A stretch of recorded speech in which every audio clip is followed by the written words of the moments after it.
Assalamu alaikum and welcome to Perspective. We'll be talking about the Afghan peace process pursuant to which the meetings in, we saw Abdullah in US talks between the US President Ashraf Ghani and the ramifications of that on the global scene as well as regionally. What can we expect? We also saw the Prime Minister laying down categorically Pakistan's stand as far as Afghanistan peace process is concerned, the way that we have the role that we have played in the past, the role that we can now play. Let's hear what the Prime Minister had to say.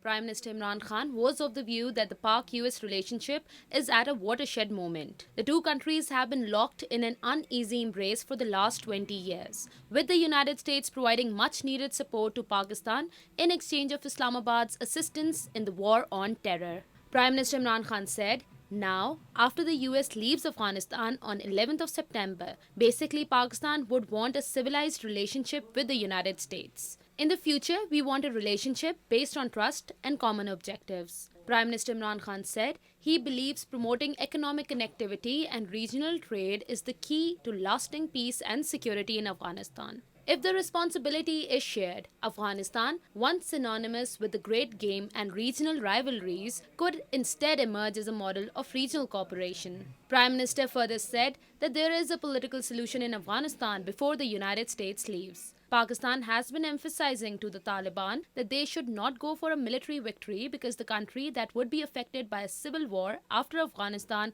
would be Pakistan. Speaking of Afghanistan, Imran Khan clarified that Pakistan has played a big role in the intra-Afghan peace talks. "We have used our maximum leverage with the Taliban. After the US gave a date of withdrawal, from then onward, our leverage diminished on the Taliban. Taliban are thinking that they have won the war, and so therefore our ability to influence them diminishes the stronger they feel." Prime Minister said, "We have assured the Afghan government that we will do everything for this peace settlement except using military actions against the Taliban." National Security Advisor Dr. Moeed Yusuf stated that Pakistan does not wish to be part of any camp politics or geopolitical confrontation and cautioned against spoilers, both within and outside Afghanistan, who does not prefer peace in the region.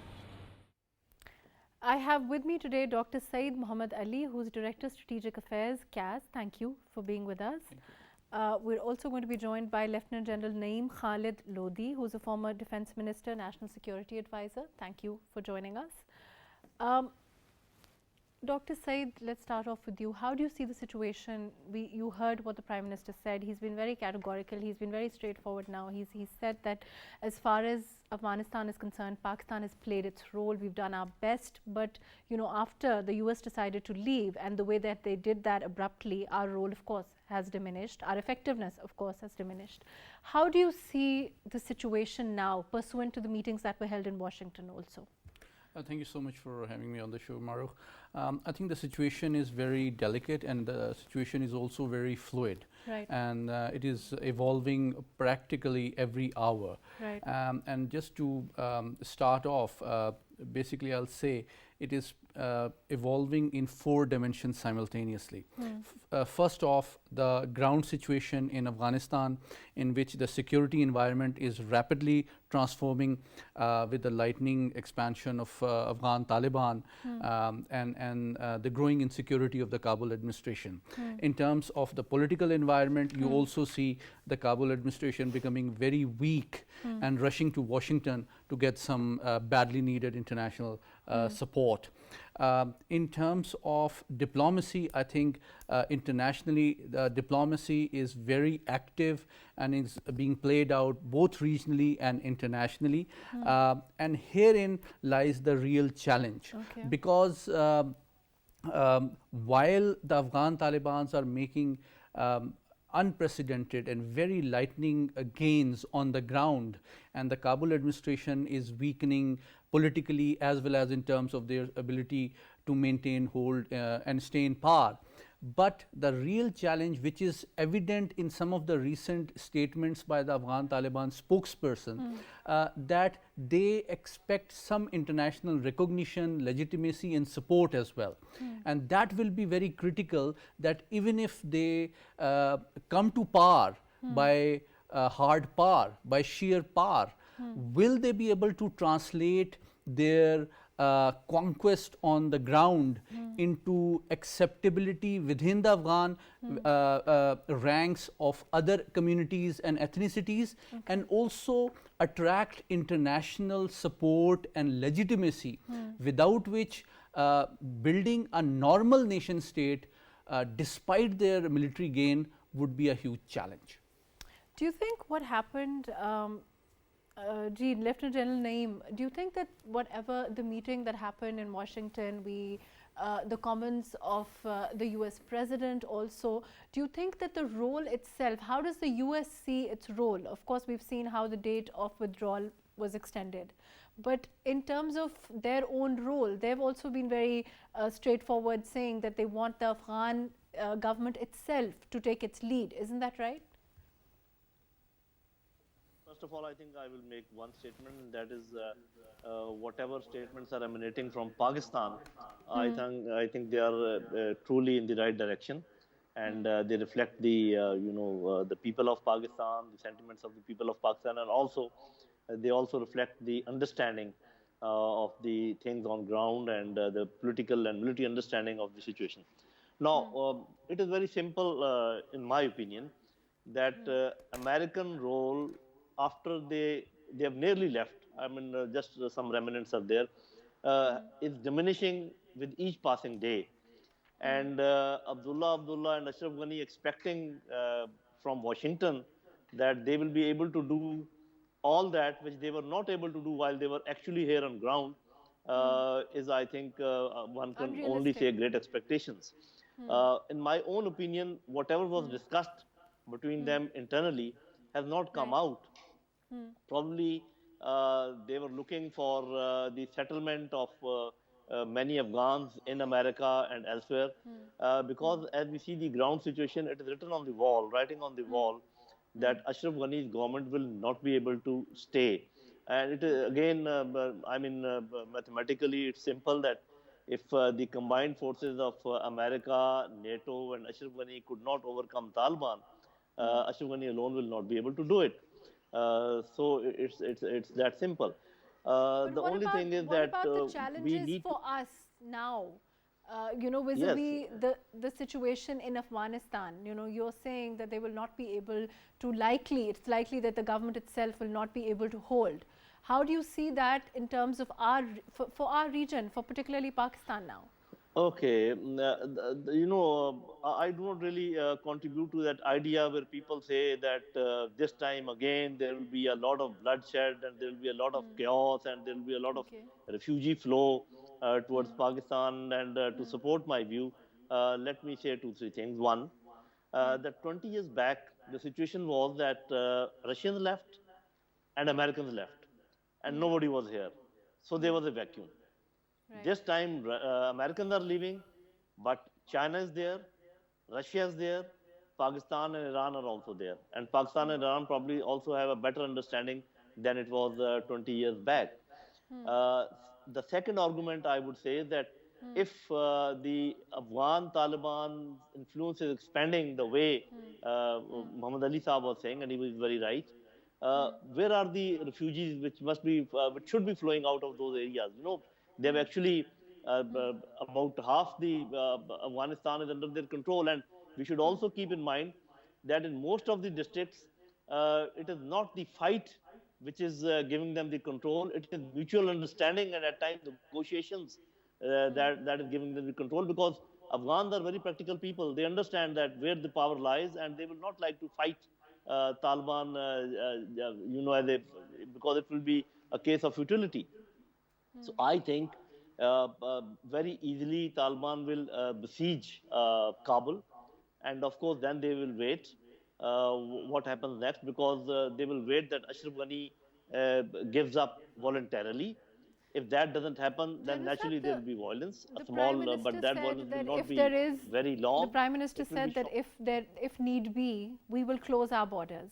We are in a position to do that now. You were talking about our predicaments, and I think if we stick to our two principles, which we have already said, that we have no favorites, and we want Afghan-led and Afghan-owned solution, so we should stick to that. And yes, We can close our borders whenever we feel that there is an inflow of, refugees or unwanted people. So that is good enough. So, in my opinion, in my assessment, the situation will not be as bad as it was 20 years ago. The flow of refugees will not be of that numbers as it was 20 years ago. But we have to be very careful. We have to talk to Iran, as far as I understand, that please do not have your proxies, and we will not also have our proxies, because that is the key, that the neighbors should not interfere. If that happens, Afghan will settle their issues themselves. But this amounts to near interference in Afghan affairs. If you say that we will not accept if this thing happens, and we will not accept if that happens, we only want democracy and this and that. If you say that Afghan led and Afghan owned solution, then please leave it. Let the events take place Do the you way they think take that place. They have been America taking place is all ready to along. leave it? Like, as you say, do you think America is ready to leave it completely? Or, and acknowledge, of course, that their role within, within Afghanistan hasn't really achieved anything. First, let me take the second part. They have achieved, and let me tell you what they have achieved. Okay. They have pushed back the influence of China and Russia by 20 years, my sister. Okay. So they were here for 20 years. If they hadn't been here, by now China would have been, there would have been factories set, and so they would have had a big influence in Afghanistan. And Russia would have been using this route to go to warm water. So they have pushed that for about 20 years. That is what they have gained. They never wanted to leave. Do you think they are living by choice? They have been forced to leave, and they have no capacity to stay back. They are only looking around to get there, to make sure that their influence stays. But their influence is there in terms of many things. Ashraf Ghani's armed forces, ISIL, Daesh, Tehreek-e-Taliban Pakistan. These are all, nourished by CIA and RAW and all those, the related intelligence agencies. So I have no inhibition in saying that Americans, they tried their best to stay here. They were bleeding both economically and physically, so they thought it is not a profitable proposition, so they are leaving. Whatever they are talking nowadays is just to raise the morale of Ashraf Ghani, which will collapse, I think, within a few months. Right, let me come back to you. Dr. Saeed, don't you think that there is, in terms of regional stability, the fact that when Americans leave, we are seeing the situation between the Afghan government and the Taliban, it can contribute to potential instability within the region? Absolutely, because you've asked a very important question. Because if we deconstruct the violence in Afghanistan, basically 3 conflicts are afoot simultaneously. The first one was between the Western forces and Afghan Taliban, which seems to be coming to a conclusion now with the departure of the Western forces, not just the US forces. The second conflict was between Kabul administration and Afghan Taliban, which, as General Saab rightly pointed out, is not as violent as it was feared. Okay. But when the Afghan Taliban move in for the kill in order for a decisive victory and conquest of Kabul, then obviously there is expected to be a spiraling of violence. The third conflict is the proxy wars between different countries, which is being played out in the form of spoilers, and some of them which Jan Saab has also identified. And I think that is going to be the key, whether the victory of Afghan Taliban on the battlefield translates into reduction of the influence and capacity of the spoilers like Daesh, TTP, BLA, BLF, because there is a significant concern in Islamabad that these outfits could use the space in Afghanistan to launch more attacks on our border areas, and there could be a revival of some violence in Pakistan, and there could be greater challenges for our internal security. And that is why it is very important. I share General Saab's assessment that things are not as bad as they were initially feared, but it is very important for our security institutions and also for our district administration to be ready for two things. Number one, our border security needs to be much more effective than before, and secondly, we also need to be prepared in case there is an influx of refugees. Then the border districts and areas in both KPK and Balochistan need to be ready to take care of them in a manner that these people do not affect our society, our values, our culture, our security and our stability. And we need to learn from our experiences earlier and contain them. And also with the increase in COVID positivity rate within Afghanistan, that whoever comes from Afghanistan, it is very important that we need to ensure their vaccination at that point in time, to ensure these people do not add to the health care challenges of Pakistan, like it happened when the Zaireen were coming from Iran. So these are some of the things we need to take care of. General Sahab, what about our own relationship with the United States? In terms of, we've been, like I said, the Prime Minister has laid down our take, our stance as far as Afghanistan is concerned, the fact that we will not interfere, the fact that we have done what we could. Now, our relationship with the US, as their role diminishes, how do you think that's likely to change, if not suffer? The fact is that the US is still the greatest power on earth, and there are no two views about it.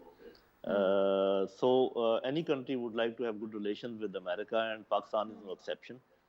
However, one has to see that what compromises one has to make whenever you want to continue your relationship, especially with big powers.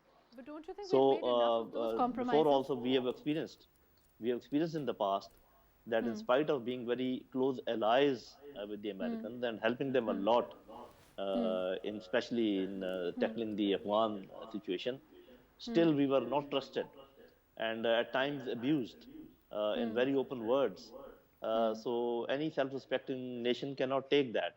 So I think the announcement made by Prime Minister now is politically correct and also in our interest, that we would like to have relations. Of course, once we say equal, it doesn't mean that we are as big a country or as great a country as the United Nations. But in terms of helping each other in forwarding their interest and respecting the self-respect, that I think is a proper demand. Of course, we also have to see that we would like to balance our relations with China and America, but if it becomes it becomes impossible, and if we are forced to take sides, which we should try to avoid as much as possible, then probably our choice will be clear. Because the history of China-Pakistan relationship is different, and history of China-American relationship is different. So I see some difficulties. What about the Indian influence? Do you think that we can effectively discount the Indian influence in this? Not at all, because India and US, they are strategic partners. Right. And it is not something which is hidden, it is very much obvious. So America will do everything which promotes the Indian interest whenever it comes between India and Pakistan. So we are very clear about it, and see, we know that where we have to move in case doors are closed on us. But we would like to have good relations, there is no doubt, but then it is not a one-way choice. What about the fact that America needs to acknowledge, of course, that whatever happens, do you think we're being, if we say that we do have to deal with whatever happens in Afghanistan because we are, as neighbors, so we can't effectively discount the fact that that will have some effect on us as neighbors to Afghanistan, and America needs to acknowledge that also. Definitely, there's no doubt about it. If good happens to Afghanistan, good things will happen to Pakistan. That is what we are hoping for. That is what we should be working for. And in my opinion, the more distance Americans keep from this region, probably it will be more peaceful. Because, and why I say this, because they have been here for 20 years, and we have seen that the entire region was in turmoil. So if we keep India and America away, of course, we cannot keep them away through our wishes only. And if actual, vacuum is filled by China, Russia, Central Asian countries, Pakistan, Iran, and if they succeed in goading all the Afghan factions to sit down and talk to each other, probably good days are coming as far as this region is concerned. You I think am that has no convinced, and I can bearing? prove it many, many times. Let me go Americans do to not want peace in Dr. Afghanistan. Said. Dr. Said, So it is better that they General remain. Saab says good days are coming, we certainly hope that's true. But what about the fact that, you know, if there is an Afghan, sorry, a Taliban led government, you know, there's a disruption. Are we, are we envisaging what's likely to happen then? Yeah, I think that's a very big challenge for Pakistan. That, like I earlier pointed out in my first intervention, that even if the Afghan Taliban gain ground physically in terms of control over territory, the big question is, will they be able to translate that conquest, of that territorial conquest, into political acceptability with all the communities within Afghanistan, and also international diplomatic recognition and legitimacy in order to attract foreign investment and build a normal, stable, viable nation state. That is the key, because in the last 42 years, why Afghanistan has been unstable? Not just because of great power interventions, that is a major factor, but also there is an absence of a normal socio-economic developmental process in that society. Why there is so much exodus of refugees? Not just because of insecurity, because there are not enough opportunities for people to lead decent, respectable, normal lives. So it is very important that what Pakistan needs to do is 4 things, very briefly. Number one, I am very glad as a Pakistani that what Prime Minister Imran Khan has recently said is consistent with Pakistan's. Said, let me come back to you. We're joined by Hina Rabbani Khar, who's a former foreign minister. Thank you for being with us. Hina, how do you see the development after post talks that happened in Washington? The Prime Minister has been very clear when he said that, as far as Pakistan is concerned, we've done what we could, and post US withdrawal, we will have to see where Pakistan stands and what we can do. Gee, can you hear me? Sorry, I think the call was dropped. Ji, please continue. Sure, thank you. I was just saying that there are 4 things very briefly Pakistan must do right now, and we are already doing it. Number one, as a Pakistani, I am happy that Prime Minister has said, which is a reiteration of our long-standing stance for 20 years, that there is no military solution to the Afghan problem. And any expectation that we'll give bases or anything should be seen in that context, that continuation of military operation through aerial means, through ground means, or any other means will not promote peace and stability of Afghanistan. So that should be excluded. Secondly, the diplomacy is very important, and here I completely endorse General Saab's view that there should be a concerted effort on the part of the neighbors of Afghanistan to come up with a security commitment and also build the socio-economic development. I'm going to interrupt you and go to Hina Rabbani Khar, who's a former foreign minister. Ji, Hina, you post the talks that happened in Washington, and the Prime Minister saying clearly that we've done what we could as far as Afghanistan is concerned, and after the US effectively leaves, we will have to see where we stand and what happens in Afghanistan. How do you see the developments that happened in Washington? Yeah, I have great concern. The development in Washington, you mean the Ghani-Biden meeting? Ji. Haan ji. So obviously the Ghani-Biden meeting, I think, is a bit late in the day. I think the Biden administration has been a bit callous in this entire withdrawal, in how they've sequenced it. This withdrawal should not have been a rushed withdrawal, because it's not a withdrawal within 2 months of entering the country. This is a withdrawal after 20 years, right? Right. So it should have been much more organized. It should have been synchronized better. It should have been sequenced better.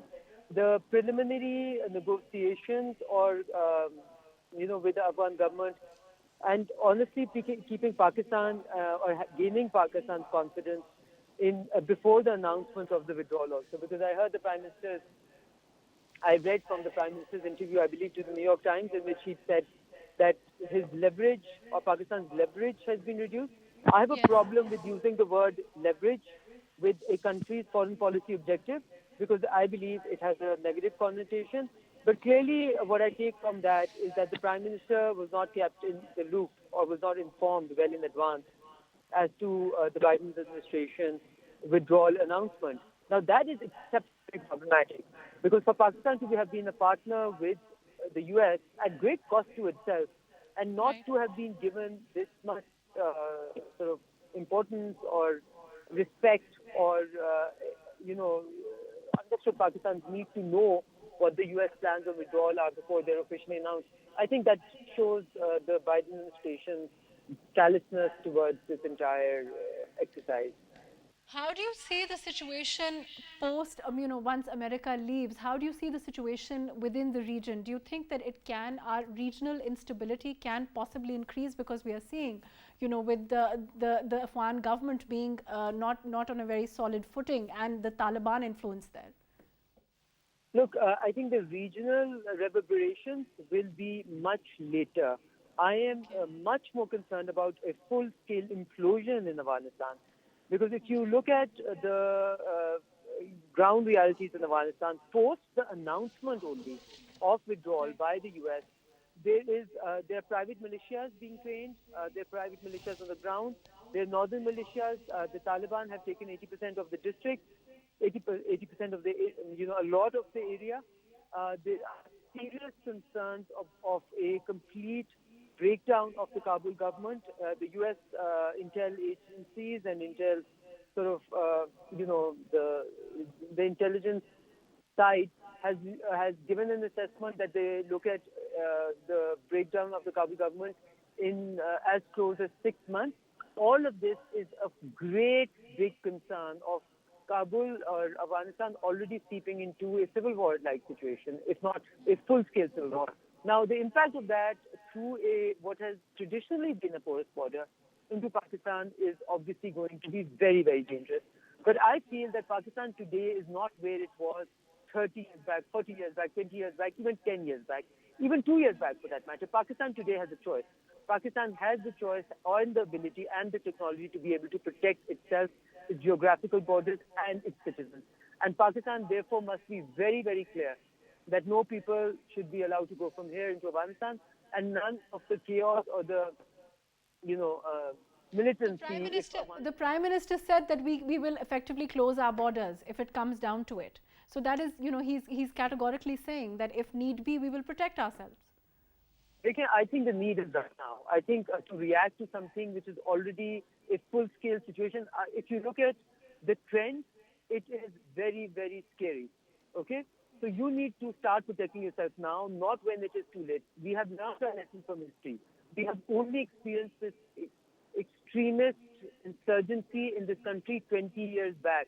Okay? It started with the Zia playing with, Mujahideen, creation of this extremist mindset, etc. And we went through the full motions and were not able to extract ourselves back from it. So please, I would call on the Prime Minister and the government to start whatever they think they need to do to protect Pakistan and Pakistanis right now. What about our relationship with the US, within the Afghan scenario? You mentioned inclusivity and the fact that, we should perhaps have been included more in this whole scenario, considering the role that we've played and the sacrifices that we've made. How do you see Pakistan and US relationship, a couple of months down the road now?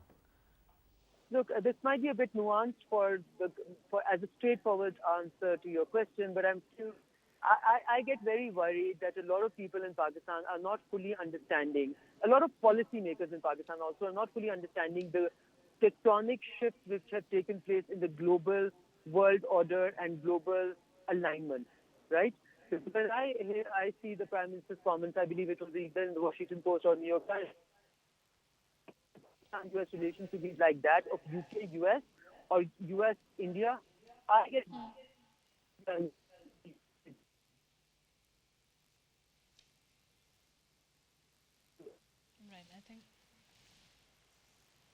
I think that I can't hear anymore. There's a problem with audio. Ji, Dr. Said, you were listening to Hina Rabbani Khar. Do you agree? You think the situation, she mentioned that Pakistan needs to take action now rather than wait, and that the situation can potentially be very, very difficult for us, considering our position as neighbors. Yeah, I partly agree with her. I think we need to be careful. We need to be ready. We should hope for the best, but prepare for the worst. Our diplomacy is very important with the regional countries. Do you think we're prepared? I think we can never be prepared enough. Okay. But we need to do our best at 3 levels.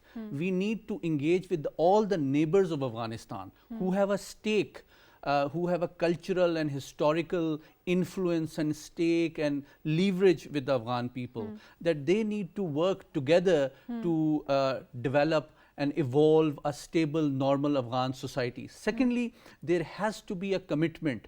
While the Americans, I welcome President Biden's view that if they are reviewing their policy, if they look at Afghanistan not as a US defense policy issue, but a foreign policy challenge, then they should offer some commitment regarding economic investment for the people of Afghanistan. The US has wasted $2 trillion on Afghan war, in the Afghan war, but they have not invested enough to provide hope and opportunity and a normal life to the Afghan people. And that is something which I think echoes with the what Prime Minister Imran Khan has said, that we need to provide hope and opportunity to the Afghan people, so that not only there is no incentive for them to run to other countries as immigrants, but also lead a normal life.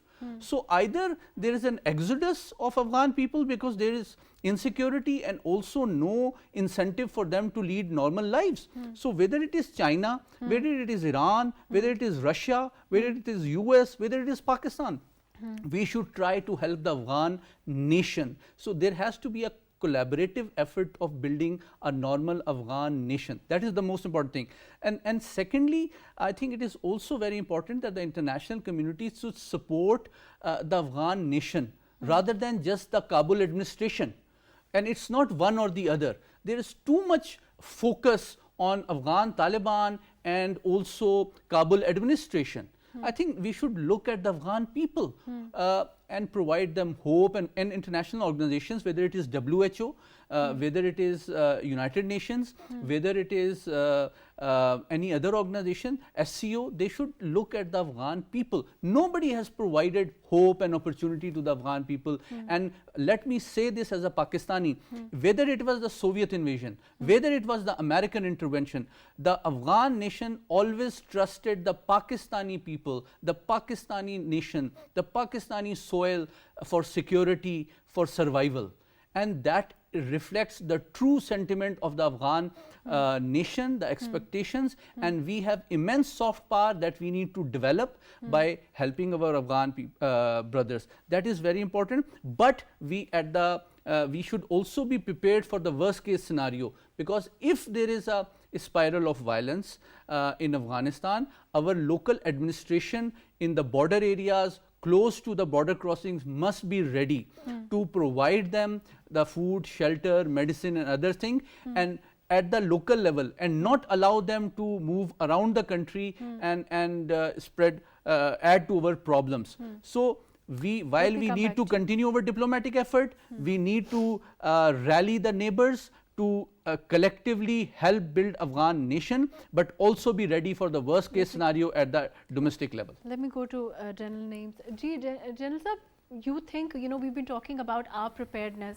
Hina Rabbani Khar was also talking about the fact that we have to be very prepared to deal with whatever comes next and now, not later. Dr. Said is also saying that. How is our preparedness? Do you think we are prepared? I think the mere fact that 80% of the border has been fenced, we have proper posts all along, we have started regulating the coming and going back of the people. This all speaks of preparation. I agree with Ali Saab once he says that prepare for the worst and hope for the best. But I also agree with Hina Rabbani Khar Sahib once he says that whatever we have to do, start doing it now. Because what can happen nowadays is that maybe and any Taliban or any faction can recruit people from Pakistan and take them on their side to take part in their war, because there are some poor people, there are some people with some ideological, mooring. So we need to take care of that today, and we need not wait for the catastrophe to happen and only then.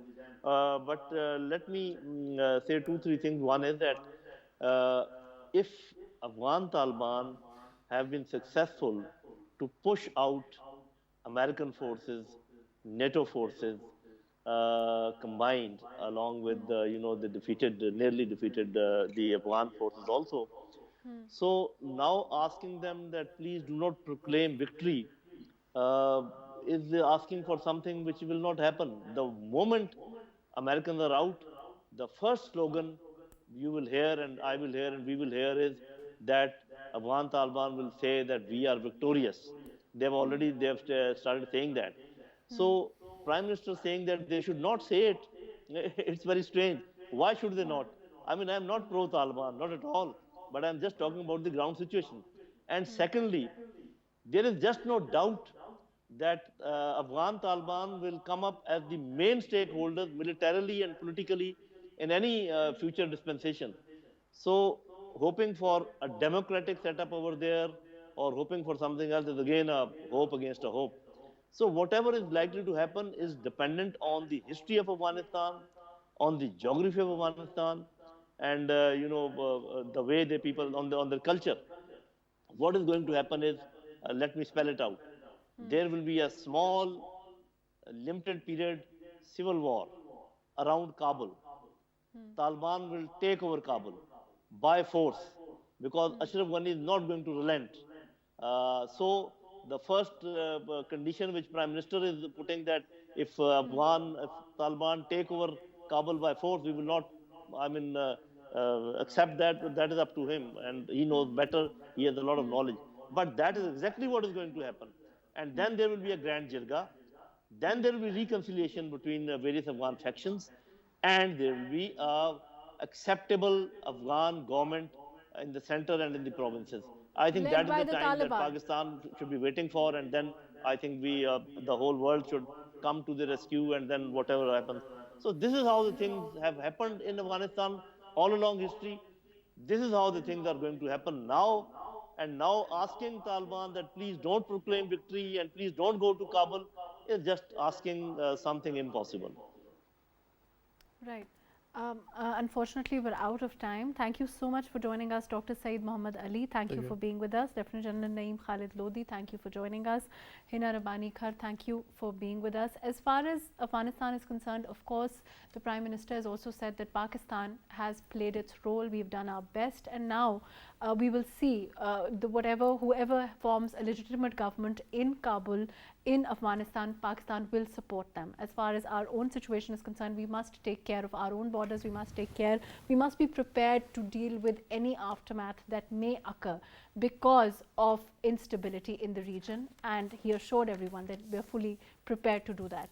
Let's see, let's hope for the best and be prepared for the worst, as it is said. Thank you so much for joining us today on Perspective.